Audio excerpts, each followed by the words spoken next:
I'm gonna. I've done a tab a search for open source intelligence used by intelligence agencies. Let's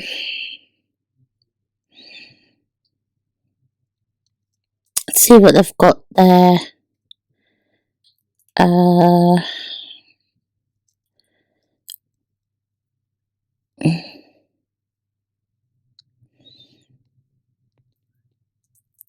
Okay.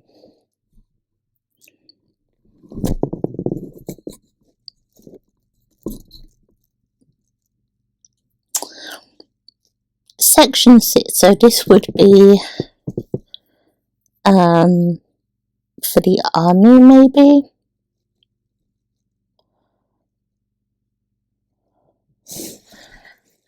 FAS.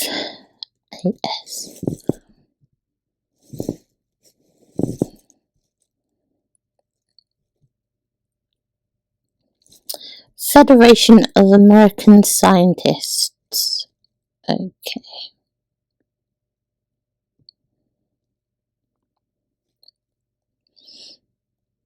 Energy. Nuclear.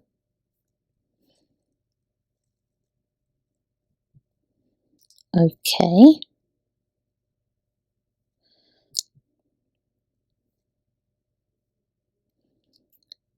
Florida Anthropology.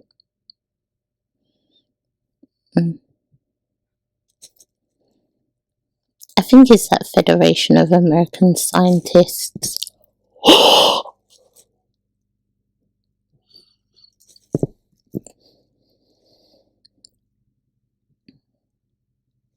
Right. So.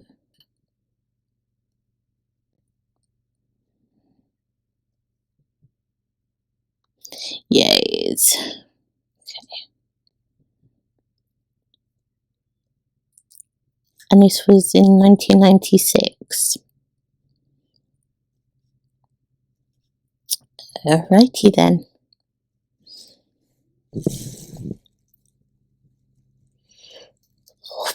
So let's see what this says and maybe have a little look.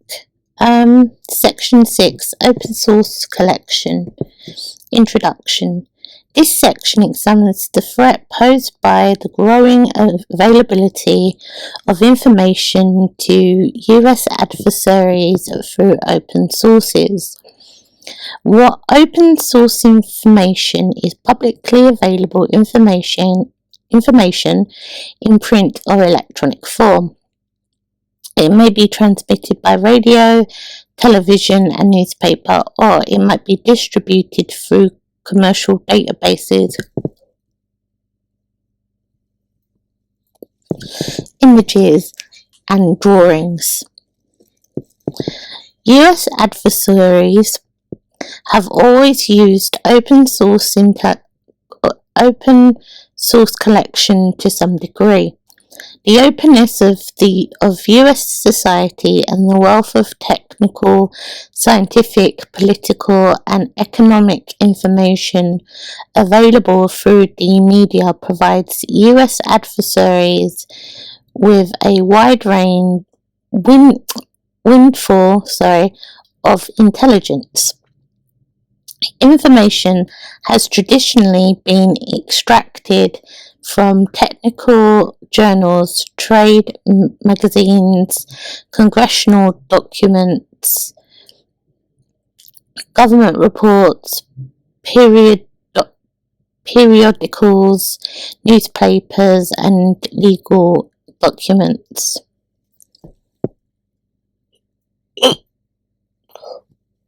So what they're saying here is basically that a lot of government stuff is online. I mean, we're going through now, but back then the internet wouldn't be so free. It was only really academia that really used it. So basically they're just saying that back then they could get things, but now we've got a whole range, and the government has websites with PDFs, my favourite thing in the world, to download and things. So the enemy could get that, or us having that information can make it quite, all that information could make it quite dangerous if you think about it. So yeah, it's scary to think that we let our governments let us read like some information,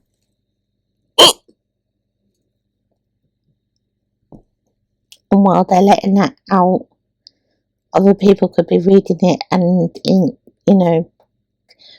other foreign agencies, and taking it another way, which kind of goes into the misinformation. But if, say, Russia, for example, this is for educational purposes, so I'm hoping that YouTube will not put me down for this, but it's like Russia getting information from us through all the information they can get, and then using it against America or the UK or something like that. Not that I'm saying anything about anything, this is just hypothetical, but that could happen. These traditional sources of information remain available to adversaries and cannot be ignored. However, in the past 10 years, the amount of detailed, accurate and timely information available to the public and US adversaries has expanded dramatically. So this is back in the day. Benefits of open source information collection. Using open source information as an intelligence source has a number of benefits for adversary intelligence agency.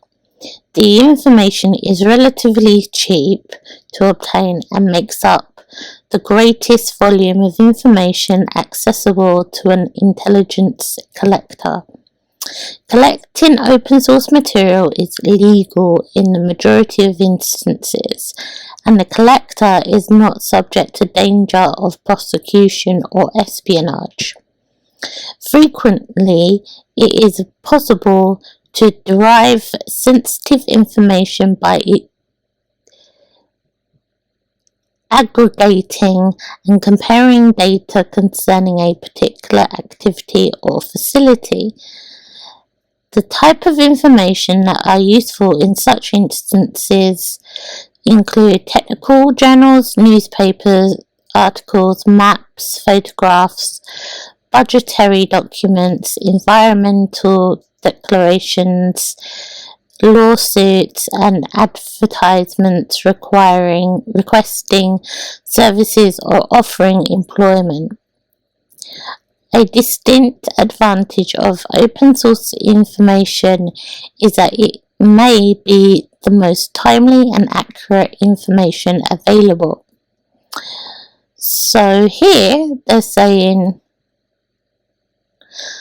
being aggregated, you can get now software that basically aggregates it and compares the data and can put it in different categories and things.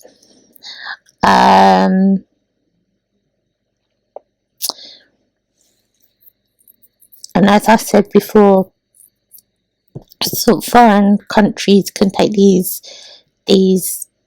things and use them to their own advantage. So they could counter espionage. They could hack now. I mean, there was hacking then, but like with hacking stuff, yeah, when I say espionage, I meant like sending an agent to that country to do that job, to then spy on whoever they need to spy on. Finally, the combination of open source data and classified material often provides a more complete picture of a targeted activity than classified information would alone.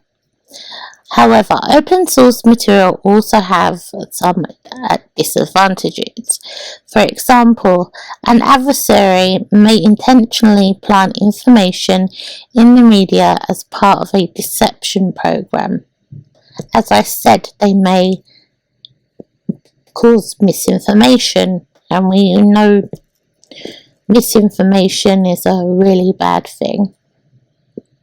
Further, censorship in many countries may result in the information of the greatest interest not being released through open sources. In the case of the United States, these disadvantages do not apply. And as a result, open source is extremely valuable to US adversaries.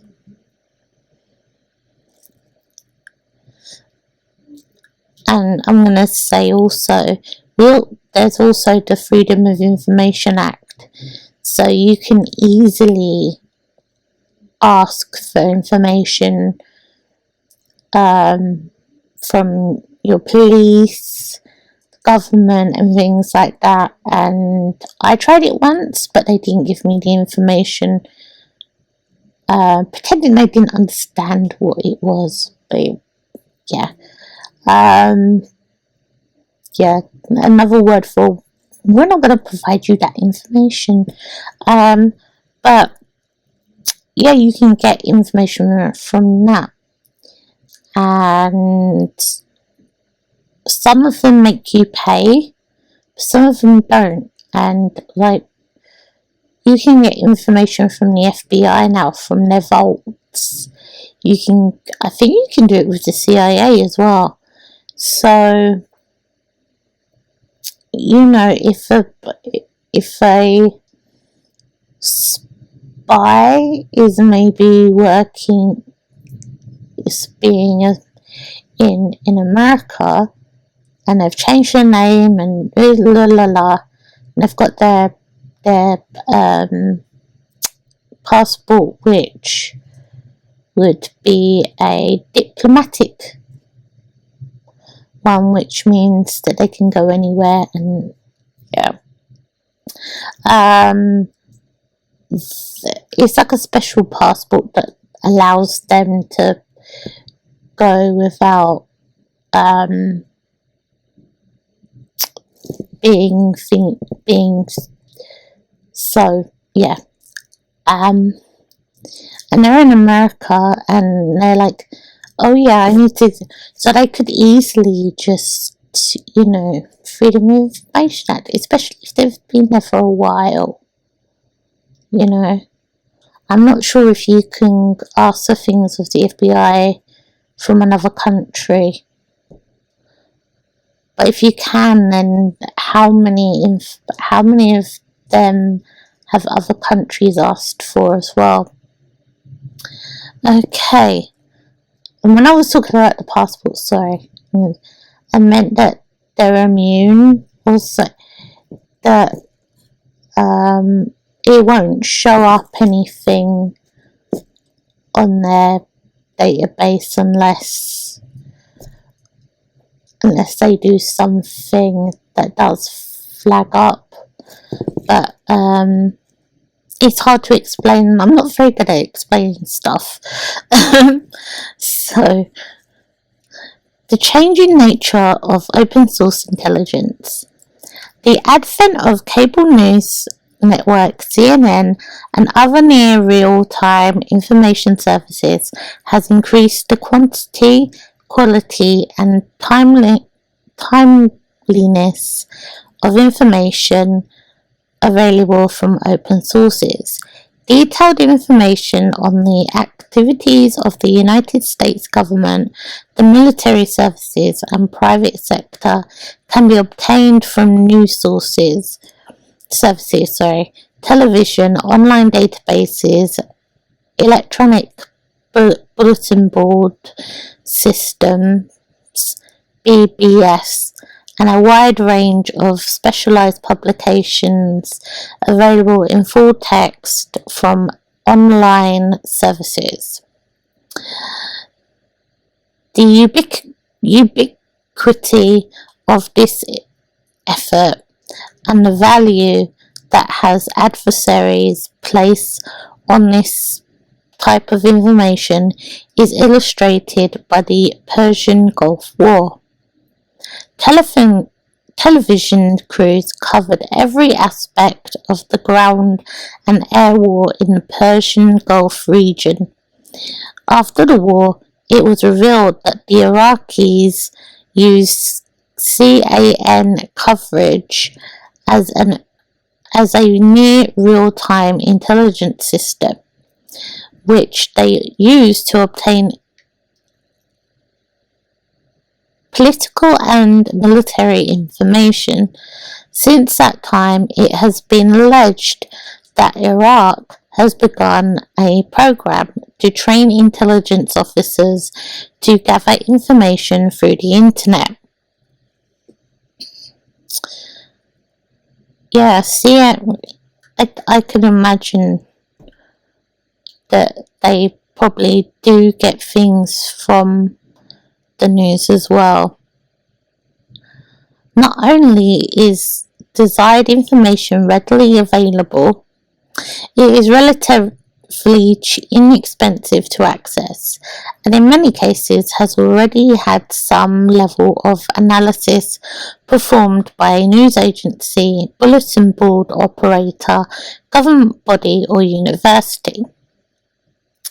Issue-oriented groups on the internet, hackers, students, and hobbyists, have taken an increased interest in many classified or sensitive programs. In some cases, these groups have performed fairly sophisticated analysis of these activities. Intelligence can also be derived from the commercial imagery products. So when they're saying hacking, I mean, hacking is a big way of getting free information from the government that is classified. Things that the government don't want you to know.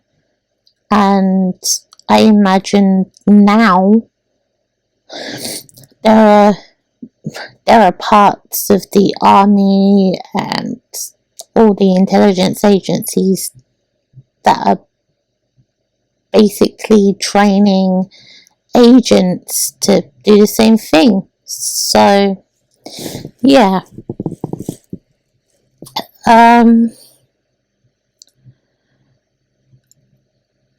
Where were we? In some cases, these groups have performed fairly... Okay, intelligence can be derived by... Currently, the Russian government is selling imagery with a ground resolution of 2 meters.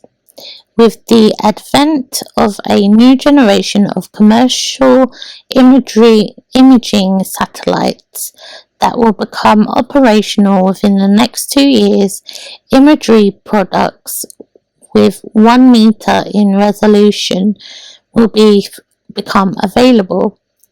Foreign intelligence services, terrorist groups, news services, and economic competitors will all be able to gain access to this information. I'm sure it's much higher in resolution now. This was 1996, so man, that's wow, that's scary.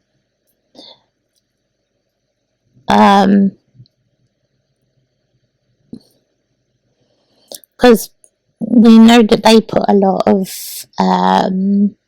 satellites up. I think there's loads up there.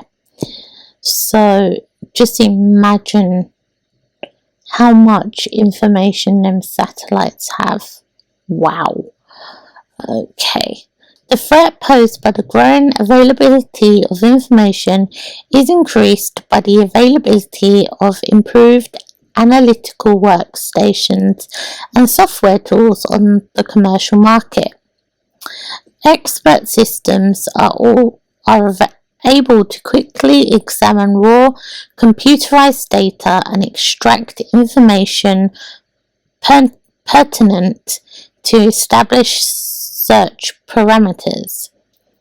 Online search engines and other internet tools allow intelligence collectors and analysts to rapidly sort through massive quantities of information and extract information pertinent to their area of interest. In the area of imagery analysis, commercially available programs provide national and subnational elements with the means to conduct detailed analysis of digitized images. These capacities will grow as better technologies become available to the public. So, if you're thinking about imagery, think about Google Earth and how much detail that has, and how you can, in some places, go on the street and look at the houses and stuff. Traditional open source assets. As discussed earlier in this section, open source information has been exploited by many of the foreign intelligence agencies that have targeted the United States. The former Soviet Union found open source intelligence to be so lucrative that it established organizations within its intelligence services and academic institutions dedicated to analyzing open source data. The Soviet intelligence service used open source information as a means to determine targets for clandestine intelligence operations.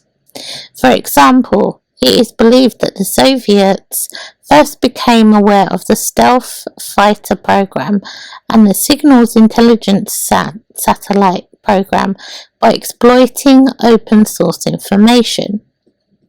They used the data derived through this activity to target clandestine human and technical information collectors against these activities.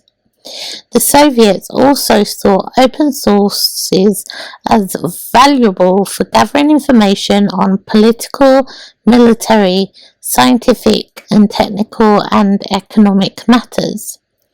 Soviet collectors attended congressional hearings, examined major newspapers on a daily basis, extracted data from the publications of academic and research organizations, and obtained information from technical journals. The FBI estimated that up to 90% of the information obtained by the Soviets came from open sources. There are no indications that the Russian intelligence services have changed the Soviet pattern of using open source information for the production of intelligence. So, if I was to break that down, I would say the Soviets, I mean, they even attended congressional hearings, which is scary. That's scary.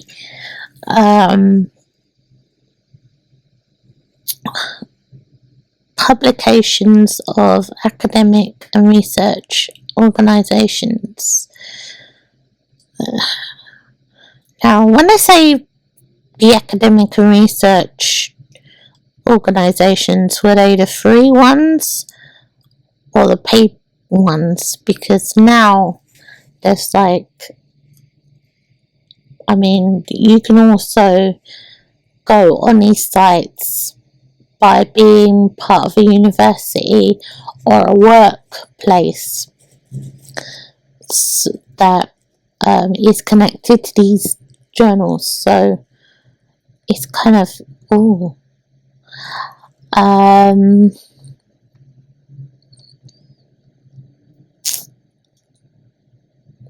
but you also have the free ones, which are Research Now, anyway, not then, ResearchGate and Academia. So think about it, there's more information now than there was then, and the Soviets still did it. Bloody hell. Okay. The FBI estimated that up to 90% of the information obtained by the Soviets came from open sources. I did read that, sorry. Many other nations have dedicated significant efforts to collecting and analyzing open source intelligence information. The Chinese have a large dedicated open source collection and analysis capability that operates under the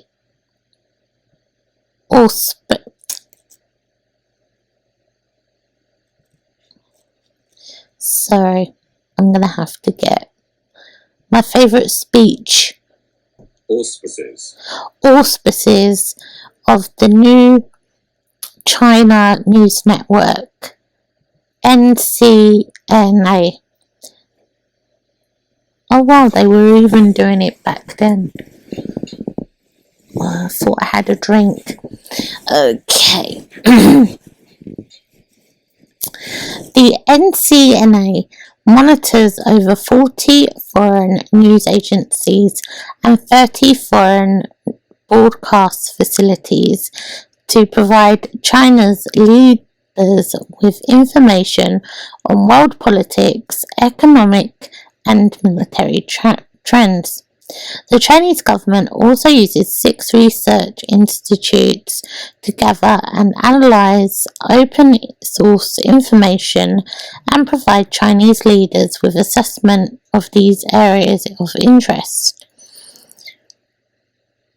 I was going to say as well, I have it in my brain because I'll forget, that there are universities that have those radios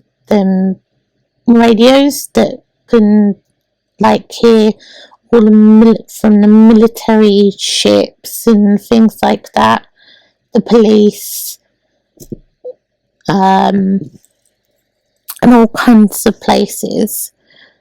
The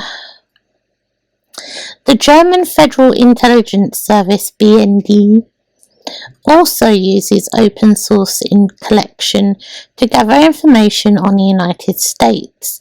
The BND is particularly active in collecting open source information concerning economic, scientific, and technical subject areas. Another example of open source collection activities is provided by Iraq. It is believed that most of the information required for the development of the Iraqi weapons of mass destruction was gathered by exploiting open source materials, in particular literature on nuclear science and engineering, and information on chemical and biological warfare agent production was collected. Okay. I'm going to go back because I swear that said 1996.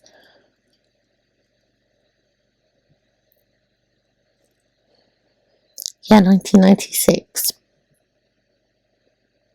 So the Iraqis have had WMDs for a while.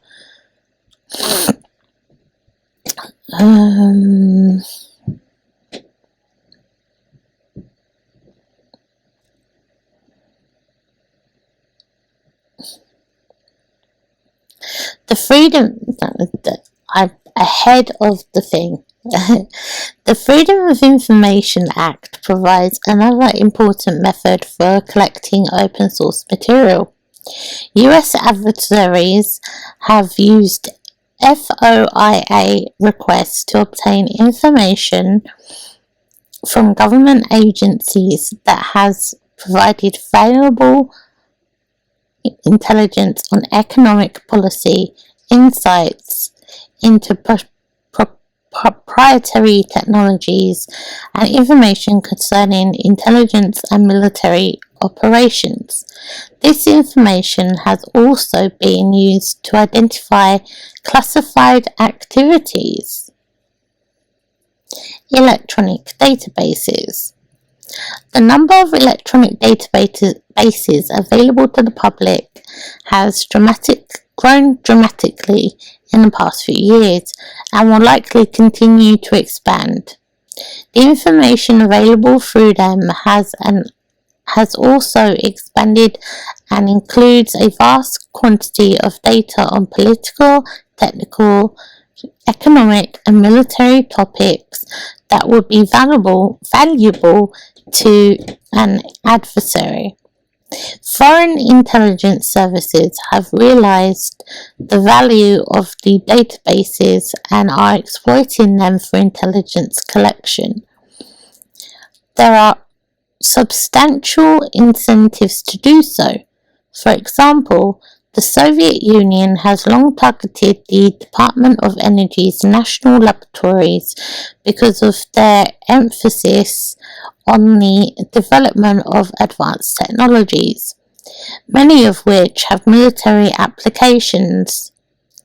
They probably also try and infiltrate DARPA as well and places like that. Virtually all of these laboratories have internet access and many provide for public access to research data. It is possible for an intelligence collector to derive information from these laboratories and associated private and academic facilities that would permit significant insight into US technical efforts. It is interesting to note that the largest users of these databases have been foreign corporations and governments. Ooh, and that was back in 96. Bloody hell.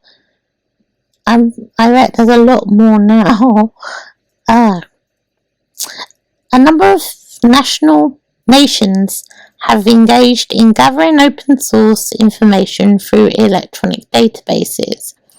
The Russian Institute of Automated Systems at Moscow State University hosts the National Center of Automated Data Exchanges with foreign computer networks and databanks, NCADE. NCADE was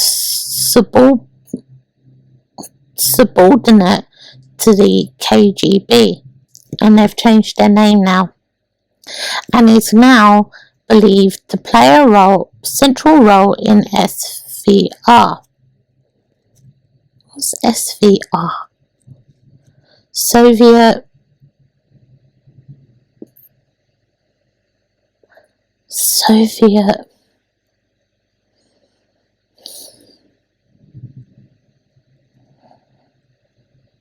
needs you to locate your Range Rover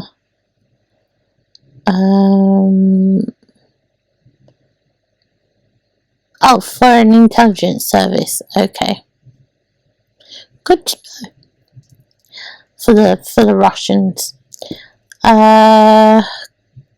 Computer intelligence collection activities.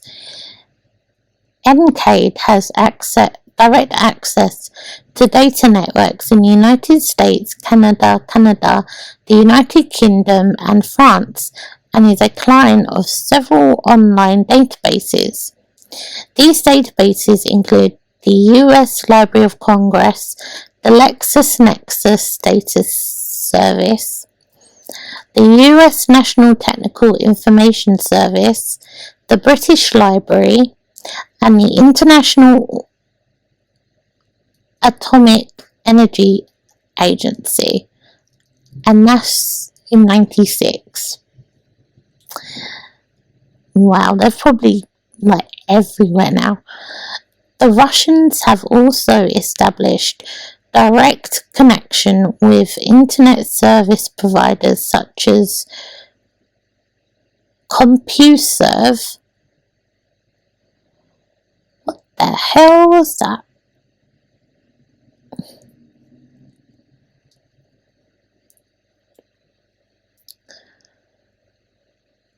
Search resumes for missing in rubble of. Okay, is that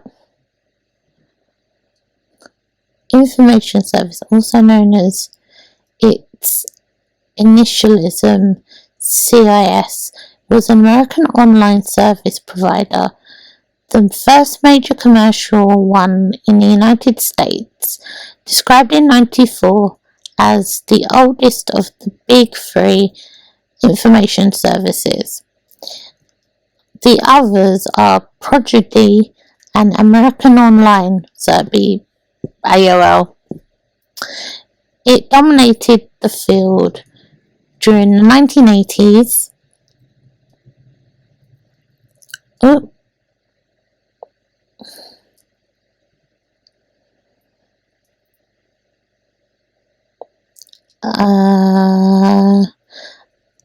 And remained a major influence through the mid-90s. At its peak in the early 90s, CIS was known for its online chat system, message forums covering a variety of topics, extensive software libraries for most computer platforms, and a series of popular online games. It is also known for its introduction to the GIF format for pictures and as a GIF exchange mechanism. Oh wow. In 1997, 17 years after HR and Block had acquired CIS, the parent announced its desire to sell the company. A complex deal was worked out with WorldCom.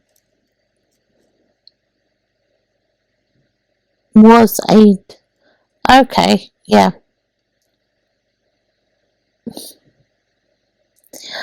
Acting as a broker, resulting in CIS being sold to AOL. In 2015, Verizon acquired AOL, including its CompuServe division. In 2017, after Verizon completed its acquisition of Yahoo, CompuServe became part of Verizon's newly formed Oath Inc. It's a vision that focuses on media and online business. Okay. So, they're not around now.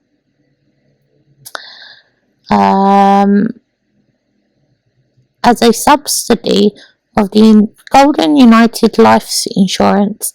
The focus was on business customers. So it started out as a business customer thing, and then, okay.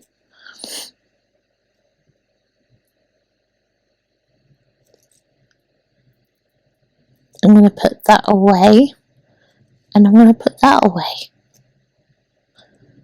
So now we know what that is. So that's awesome. TimeNet, I think.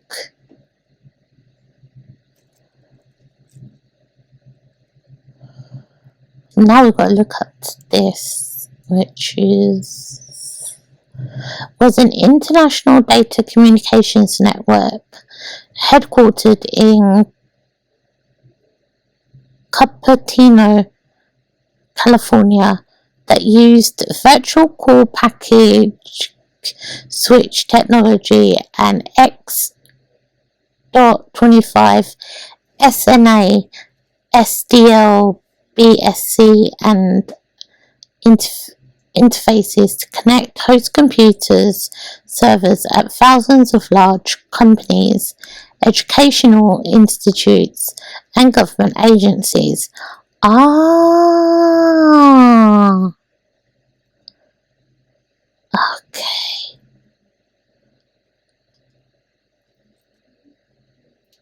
And the European, and I take it that's the European version. During the Cold War, the Bulgarian Security Service was a major client of Lockheed's Dialog Online database service. Dialog information was available to all hosts connected to the Bulgarian packet switch network. Bullpack. That's what it sounds like to me. These connected hosts included DS computers, the computers of the Bulgarian Military Intelligence Organization, and the Bulgarian Research and Development Institution. The Chinese, Japanese, and South Koreans have been particularly active in collecting open source economic and technical data by exploiting electronic databases. The primary collectors of this information has been commercial interests located in the United States and students attending universities in the US. Okay, so either they're hacking that or they're doing it in universities to practice kind of like ethical hacking, maybe? I don't know. Another threat that has grown in importance is electronic bulletin board systems. Bulletin board systems, some of which track sensitive US government activities or provide information on proprietary activities performed by government contractors, have grown rapidly on the internet. Okay, I'm actually gonna look this up so that we're not. So if this video is an hour, I am really sorry.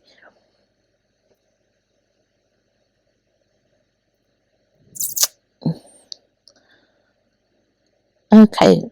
Oh, so it's like the intranet. Is that like the intranet or something?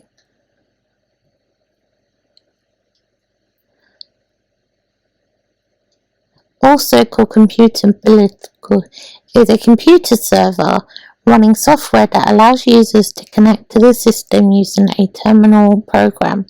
Once logged in, the user can perform functions such as uploading and downloading software and data, reading news and bulletins, and exchanging messages with other users through public message boards and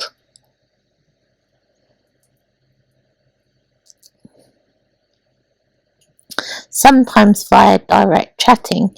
In the early 80s, message networks such as FidoNet were developed to provide services such as netmail, which is similar to internet-based email. Many BBSs also offer online games in which users can compete with each other. BBSs with multiple phone lines often provide chat rooms, allowing users to interact with each other. Bulletin board systems were in many ways a precursor to the modern form of the World Wide Web, social networks, and other aspects of the internet. Low-cost, high-performance, asynchronous modems drove the use of online services and BBSESs through the early 90s. Okay. So because of dial-up and that. Okay, so kind of like AOL. So it would be AOL then, wouldn't it? Started in Berkeley, California. Useful microcomputers did not exist at the time, and modems were both expensive and slow. So they ran a mainframe computer and was accessed through a terminal located in several San Francisco Bay neighborhoods. The poor quality of the original modem connecting the terminals to the mainframe prompted community memory hardware person Lee Felsenstein to invent the penny whistle modem, whose design was highly influential in the mid-70s. So would that also come under now LinkedIn as well?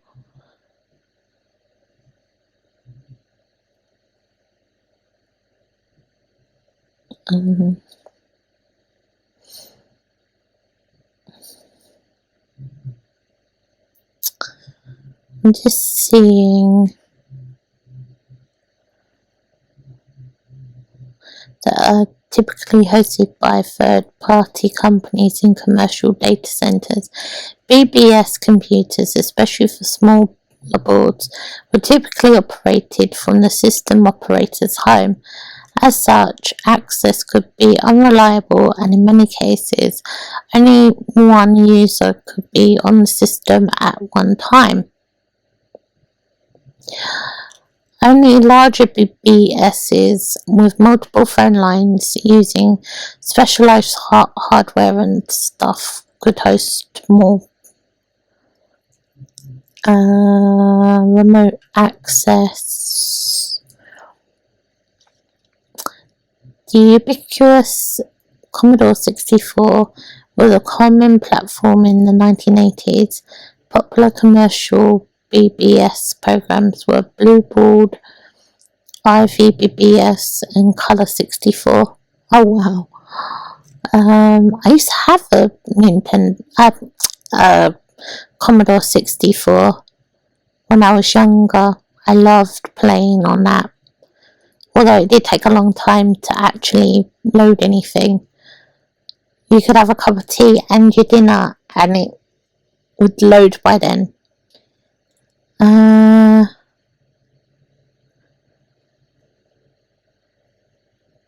Aww, that's cute. I just...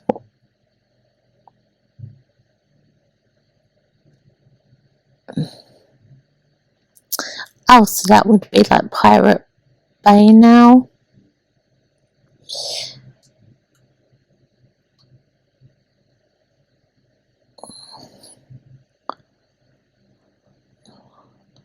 Is administrator of a multi-user computer system. Oh, okay, so that would be like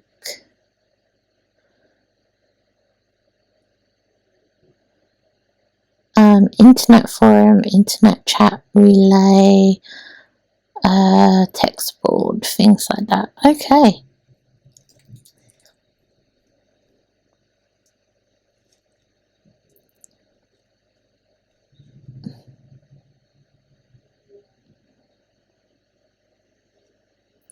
I shall put that away as well.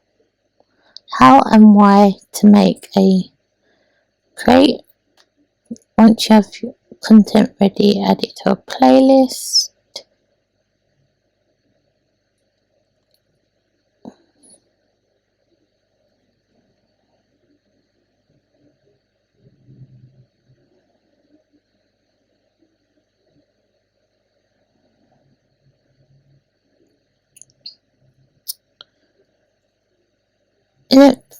Are online communication systems where one can share requests or discuss information on just about any subject.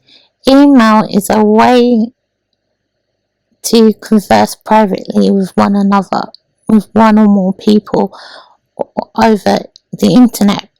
Electronic bulletin boards are public. Any visitor to a message board can read and respond to any message found there, although registration of some kind is usually required before posting privileges are granted. A large collection of electronic bulletin boards is known as a newsgroup. Thousands of news groups populate the internet, each dedicated to a single topic. Some are dedicated to roof repair, some to obscure computer languages, some to skin defects, you name it. Participation in bulletin boards messages is simple. Any person can start so it's a message board. Why don't I just say message board? Okay.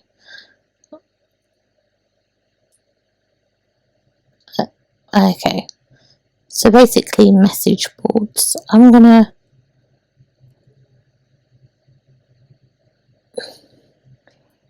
PDF this for myself, and then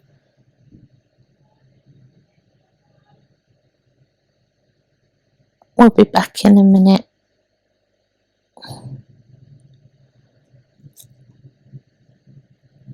Okay. And I will be back. Just learn about message boards. So, bulletin board systems, some of which track sensitive. I think I've read this.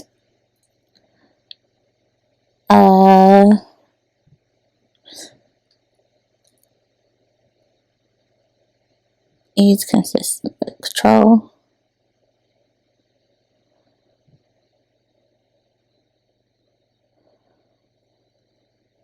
Okay. Most BBSs have two main areas: the remote file transfer section and the message base. Traditionally, these systems have been used by hobbyists and hackers as a means of distributing information on topics of interest to a particular group. Many of the hobbyist BBSs have engaged in the sophisticated analysis of classified US government programs. Bulletin boards track space launches and speculate on the capability of US reconnaissance satellites. Other bulletin boards track classified programs through the congressional budget process and attempt to publicize programs that are being managed under special access positions. Hacker bulletin board systems provide detailed information on the vulnerability of telecommunication and computer systems. They also often display data that has been stolen from computer systems that have been compromised by the hacker group. So that could be like WikiLeaks or Anonymous. It is believed that many of these bulletin boards are actively monitored by intelligence activities who are using these systems to gather sensitive information concerning US capabilities. Okay, I think this is, got 2 more sections. Okay, commercial imagery. Another area of growing importance to OPSEC managers related to open source collection is the increasing availability of imagery products to anyone who has the money to pay for them. The Department of Commerce estimates that the remote imaging market will exceed 2 billion by the year 2000. Wow. And we have 8 billion people on the planet now. So, wow. Available imagery products will include synthetic aperture radars, SAR images, electro-optical EO images, and multispectral imaging products. Each of these imagery products provide information that can be used for intelligence exploitation. Radar imagery applications provide a day-night all-weather imagery capability, and they can potentially be used for detection of submerged vessels or underground facilities. Electro-optic imagery provides a digitalized panchromatic we've done so well. This is the second time, so I don't think that's bad. Panchromatic product that offers visible information at high spatial resolution. Essentially, EO imagery provides a black and white picture of the targeted area or facility or area. Finally, MSI provides spectral range coverage, recording energy visible near infrared, shortwave infrared, and medium infrared wavelengths of the spectrum of light. These systems have medium resolution and wide area coverage capabilities. Their utility for targeting, mapping, and regional monitoring was demonstrated by military intelligence applications during the Persian War. Proposed commercial EO systems will have ground resolutions of approximately 1 meter. This is sufficient in most cases for the precise identification of most types of facilities and will provide significant detail for technical analysis. Currently, 10 commercial imaging satellites are being developed, and 5 of these will provide 1 meter resolution imagery, which back then wouldn't have been bad. I mean, now we're probably like centimeters, inches. The use of multiple sensor systems, such as the use of EO, SM, and MSI imagery to cross-reference a particular feature or facility, will allow change detection analysis, layover analysis, and other sophisticated imagery assessments to be performed by nations and groups that previously had no access to these types of product. This will present a significant threat to OPSEC programs for sensitive activities. Okay, so I'm gonna, because I'm not sure if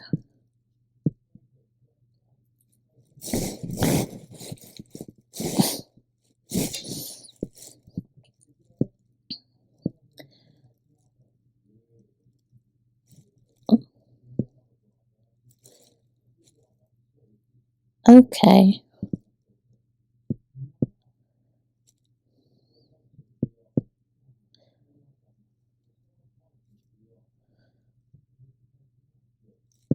Okay.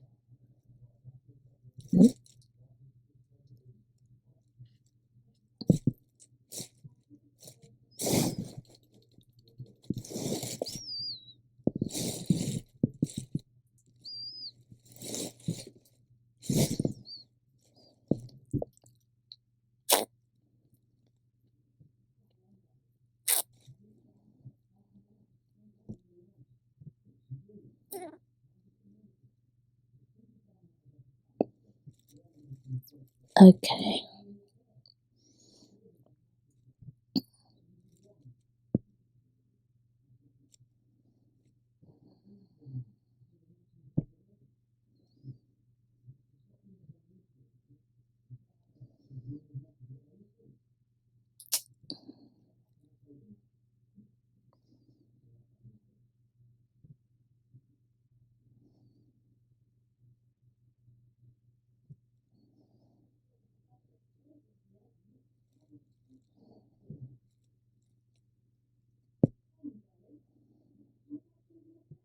Apparently there was a bill back in May involvement from companies. Okay. So, okay. I think that's a whole different kettle of fish here. So I'm gonna put these away, I think. Let me just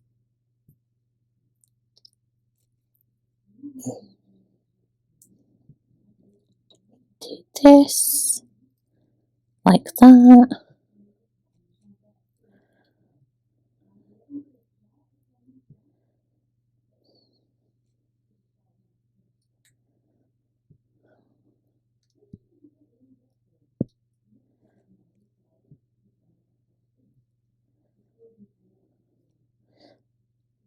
So satellite, okay, so it's like,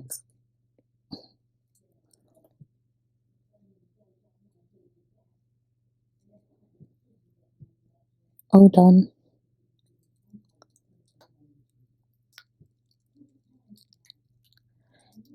Electro-optic imagery.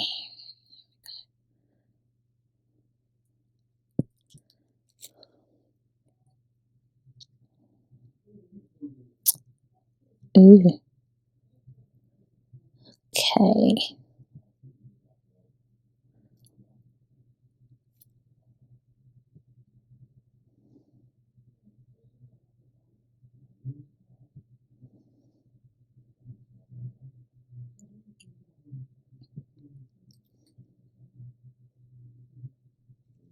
Okay.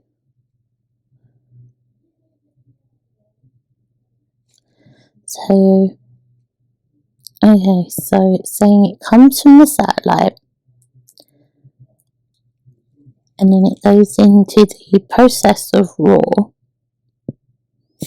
or it can come from the signal processing and it can go that way. Okay, but is this for Amazon? This looks like Amazon because it says AWS and it has that smile. Yeah, this is AWS. Okay. I don't think that's what we're looking for, but I will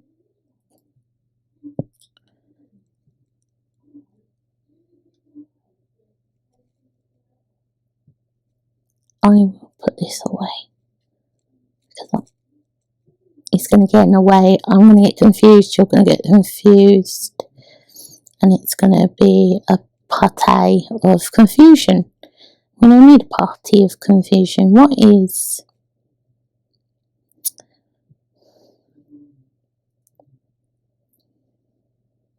I don't care.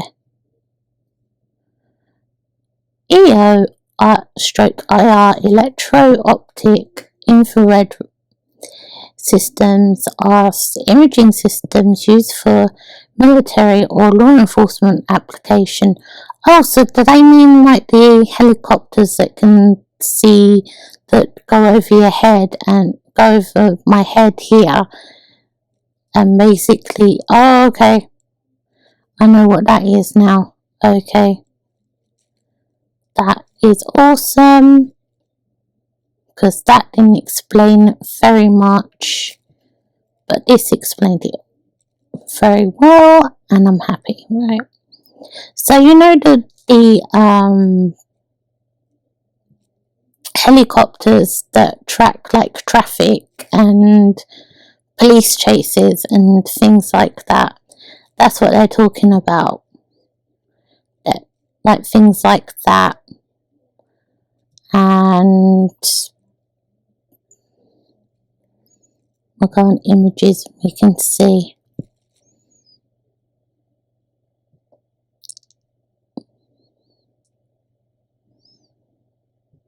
Oh wow, okay.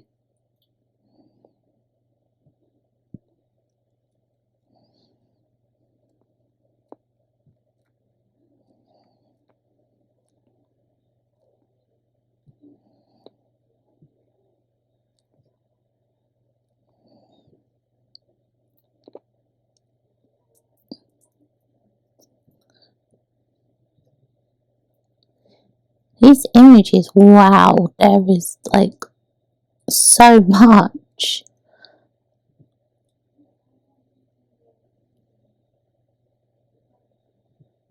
Ew.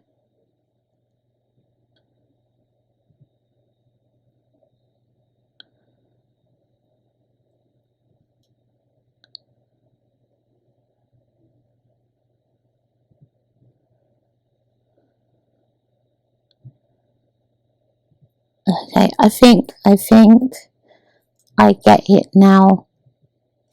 Okay. I think.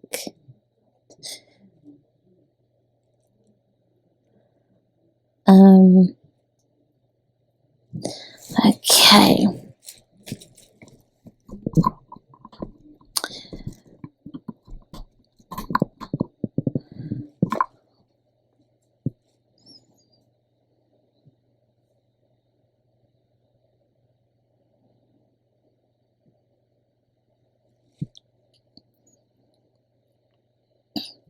Okay. Implications for OPSEC managers. OPSEC was originally intended to manage indicators, and that's just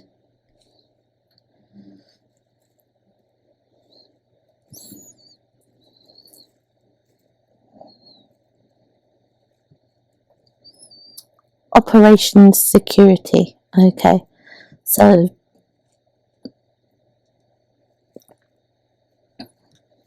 operations security is a process that identifies critical information to determine if friendly actions can be observed by enemy intelligence, determines if information obtained by adversaries could be interpreted to be useful to them, and then executes selected measures to eliminate, to reduce adversary exploitation of friendly critical information. Okay. Oh.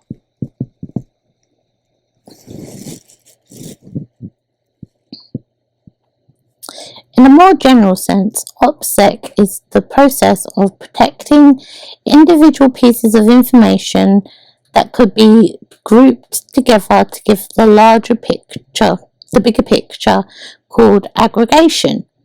OPSEC is the protection of critical information deemed mission essential for military commanders, senior leaders, management, or other decision-making bodies.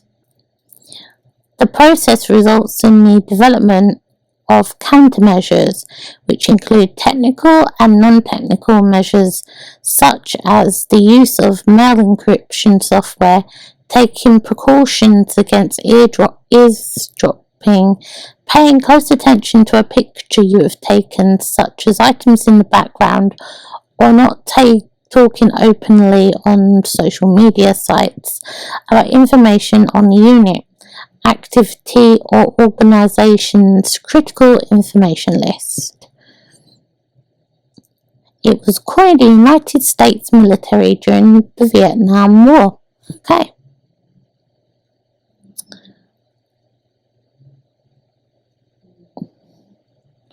So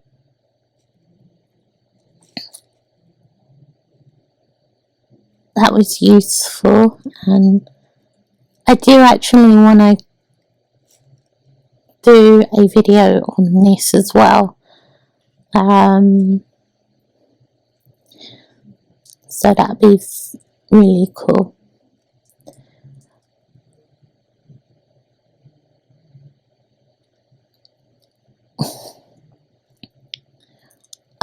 As a result, there is nothing particularly new in considering open source information as a potential threat, nor is there any doubt that intelligence organizations have previously targeted open source data for collection.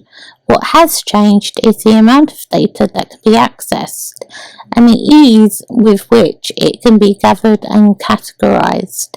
As a result, small, relatively unsophisticated organizations can develop a significant analysis capability for the price of a couple of personal computers and the internet access. The ubiquity of information will allow greater access to information by the entire range of US adversaries and will greatly increase the difficulties of operations security managers in protecting critical information. Okay, and then we have these sources.